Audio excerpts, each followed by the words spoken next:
সাউন্ডটা শুনেছেন নিশ্চয়।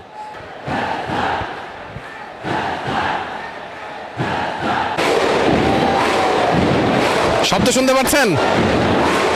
ঠিক এই ভাইবটাই কাজ করছে এখন ঢাকা জাতীয় স্টেডিয়ামে। হামজা, শামিদ সোমরা গ্যালারির সেই সাউন্ড আমরা আপনাদেরকে শোনাচ্ছিলাম। দর্শকদের যে উন্মাদনা, এটা আসলে সাররিয়াল এক্সপেরিয়েন্স। মানে কিছু কিছু এক্সপেরিয়েন্স তো থাকে, আপনি নিজ চোখে না দেখলে ওই এক্সপেরিয়েন্সটা আসলে বুঝতে পারবেন না।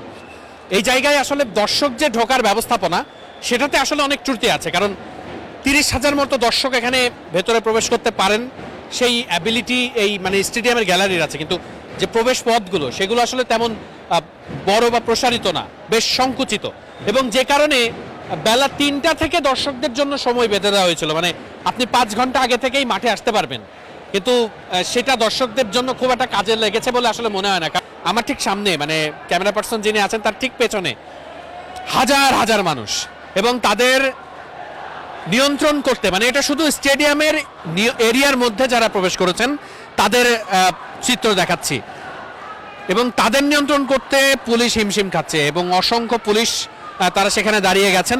এবং আমরা আসলে ঠিক একটু নিরাপদে দাঁড়িয়েই আপনাদেরকে পুরো পরিস্থিতি দেখানোর চেষ্টা করছি। মূলত আসলে বাংলাদেশের ম্যাচ মানেই বড় কিছু, এবং ফুটবল তো আসলে এখন একটা অন্য উত্তেজনায় চলে গেছে। ফুটবল এখন একটা ভালোবাসার জায়গায় চলে গেছে। হামজা, শামিদ সোমরা আসার পর ফুটবলের যে ক্রেজ সেটা আসলে অন্যরকম।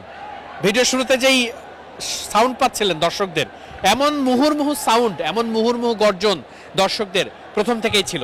তবে একটু হয়তো বা আত্মতৃপ্তির জায়গায় একটু খুঁত থাকবে। এই দর্শকরা যদি একটা দারুণ ম্যানেজমেন্ট সিস্টেমের মধ্য দিয়ে তাদেরকে গ্যালারিতে প্রবেশ করানো যেত, যারা আসলে টিকিট কেটেছেন। আমি তো আপনাদেরকে শুধু এই ভেতরের পরিস্থিতিটাই দেখাচ্ছি, বাট বাইরের পরিস্থিতি আরও অনেক ভিন্ন। আরও অনেক দর্শক তারা ঢুকতে পারছেন না। তো যাদের কাছে আসল টিকিট আছে তারা অনেক সময় দেখা যাচ্ছে যে ঢুকতে পারছেন না, আবার অনেকে টিকিট ফটোকপি করে বা নকল টিকিট নিয়েও ঢোকার চেষ্টা করছেন, অনেকে হয়তো বা সফলও হচ্ছেন। কারণ আমরা দেখেছি যে ওই পরিস্থিতিতে একজন একজন করে টিকিট নিরীক্ষা করে ঢোকানোর আসলে কোনো সুযোগ নাই।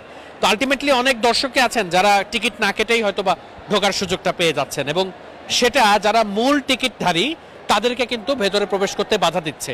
তাই একটা টিকিট কাটতে কিন্তু অনেক কষ্ট হয়, দর্শকরা অনেক কষ্ট করে একটা টিকিট কাটেন, অনেক ধৈর্য নিয়ে। সাউন্ডটা শুনেছেন নিশ্চয়, দর্শকদের যেই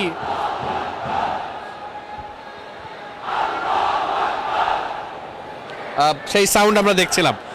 খুব দারুণ উপভোগ্য একটা সময় যাচ্ছে।